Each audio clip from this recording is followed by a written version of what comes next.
اگر اونچائی کی بات کریں تو ہماری زمین پر سب سے اونچا پوائنٹ ماؤنٹ ایوریسٹ ہے، جس کی اونچائی 8,849 میٹر ہے۔ لیکن اگر زمین کی گہرائی کی بات کریں تو ابھی تک انسان سمندر میں 1122 میٹر تک جا پہنچا ہے، یعنی تقریباً 11 کلومیٹر تک۔ یہ اتنی زیادہ گہرائی ہے کہ یہاں پر پہنچنے کے بعد انسان کو صرف 3 چیزیں ہی نظر آتی ہیں، ایک تو وہاں پر بسنے والی سمندری مخلوقات، دوسرا اندھیرا اور تیسرا بھی اندھیرا، یعنی کہ ہر طرف اندھیرا ہی اندھیرا نظر آتا ہے، کیونکہ سورج کی روشنی سمندر کے اس گہرے حصے کے اندر پہنچ ہی نہیں پاتی۔ اور اتنی گہرائی میں یہ جاننے کے لیے کہ یہاں پر کیا کچھ موجود ہے، انسان صرف جدید ٹیکنالوجی اور مشینوں کے ذریعے ہی وہاں پر پہنچا ہے، کیونکہ ایک عام انسان کا وہاں تک پہنچنا کسی بھی صورت ممکن نہیں ہے۔ اب آپ نے اس پوائنٹ کو ذہن میں رکھنا ہے، کیونکہ یہ تمام کی تمام ویڈیو اس ایک پوائنٹ کے گرد گھومتی ہے۔ لیکن سب سے اہم سوال کہ انسان یہاں پر جا کیوں نہیں سکتا، تو اس کا سادہ سا جواب یہ ہے کہ یہاں پر پہنچنے کے بعد انسان اپنے اوپر کروڑوں ٹن وزنی پانی کا دباؤ یا پریشر محسوس کرے گا،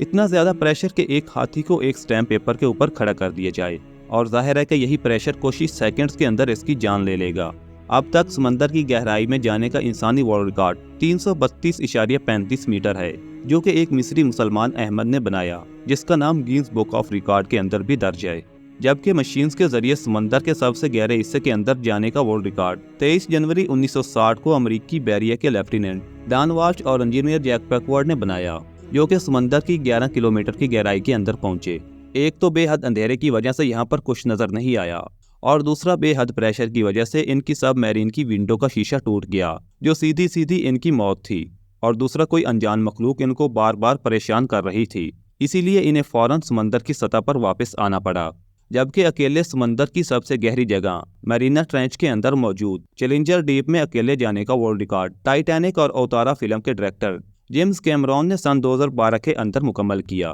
اور چیلنجر ڈیپ کے گہرے ترین حصے کے اندر 35,853 فٹ کی گہرائی تک پہنچ گئے۔ عام روشنی کی ایک شعاع 7 رنگوں سے مل کر بنتی ہے۔ یہ 7 رنگ ترتیب سے کچھ ایسے ہوتے ہیں: ریڈ، اورنج، یلو، گرین، بلو اور وائلٹ، جو کہ آپ نے رینبو میں اکثر دیکھے ہوں گے۔ روشنی کی شعاع جب بھی پانی کے اندر داخل ہوتی ہے تو ریفریکشن کے عمل سے گزرتی ہے، اور اوپر کے 10 سے 15 میٹر کے دوران پانی کے اندر سرخ رنگ جذب ہو جاتا ہے۔ لہذا اگر کوئی غوطہ خور پانی کے اندر 25 میٹر کی گہرائی تک جا پہنچے اور زخمی ہو جائے تو وہ اپنے خون کے اندر سرخی نہیں دیکھ پائے گا، کیونکہ سورج کی روشنی اتنا گہرائی تک نہیں پہنچ سکتی۔ بالکل اسی طرح سے 30 سے 50 میٹر تک گہرائی کے آتے آتے اورنج روشنی بھی پانی کے اندر جذب ہو جاتی ہے، پیلی روشنی 50 سے 110 میٹر تک، سبز روشنی 100 سے 200 میٹر تک، نیلی روشنی 200 میٹر سے کوئی زیادہ تک، جبکہ وائلٹ اس سے بھی کوئی زیادہ گہرائی تک پہنچتے پہنچتے مکمل طور پر پانی کے اندر جذب ہو جاتی ہے۔ پانی میں رنگوں کے اس طرح ترتیب وار غائب ہونے کی وجہ سے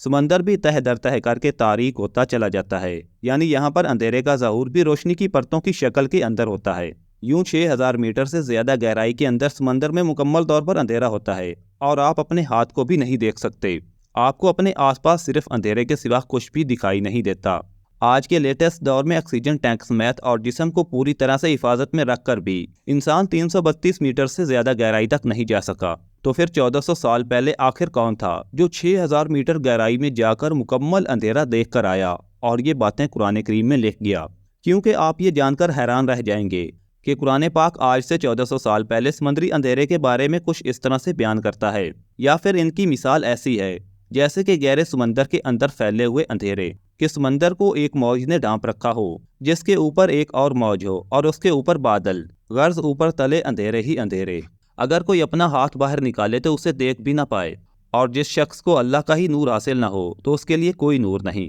آج قرآن کریم کی یہ آیات ہماری جدید سائنس کو ثابت کرتی ہوئی نظر آتی ہیں، جو اپنے وقت میں کسی کے لیے سمجھنا ممکن نہیں تھا کہ ان آیات کا مطلب دراصل ہے کیا۔ لیکن قرآن کریم اس دور کے لیے نہیں بلکہ قیامت تک کے انسانوں کی نسلوں کے لیے ہدایت کا سرچشمہ اور اللہ تعالیٰ کا معجزہ ہے، جو کہ ہر دور کے اندر اپنی سچائی کو ثابت کرتا چلا آ رہا ہے۔ اور سمندر کی اس سب سے بڑی خصوصیت کے متعلق واضح طور پر یہ بیان فرماتا ہے۔ اس بات کا سب سے بڑا ثبوت ہے کہ یہ قرآن کسی انسان کا کلام نہیں بلکہ اس خالق کا کلام ہے جو ہر چیز کا علم رکھتا ہے، اور اپنی نشانیوں میں سے ہر گزرتے وقت کے ساتھ ہم پر حق کو واضح کر رہا ہے۔ اسی لیے اللہ پاک فرماتے ہیں کہ ان قریب ہم ان کو اپنی نشانیاں اطراف عالم کے اندر بھی دکھائیں گے، اور ان کے اپنے نفس کے اندر بھی، یہاں تک کہ ان پر یہ بات کھل جائے گی۔ یہ قرآن واقعہ ہی برحق ہے۔ کیا یہ بات کافی نہیں ہے کہ تیرا رب ہر چیز کا گواہ ہے؟ یہ سب جان کر بھی آخر کون ہے جو قرآن کی وحدانیت اور اللہ کی موجودگی کا انکار کرے؟ صرف ایک ہی شخص ہے، اور وہ ہے متکبر،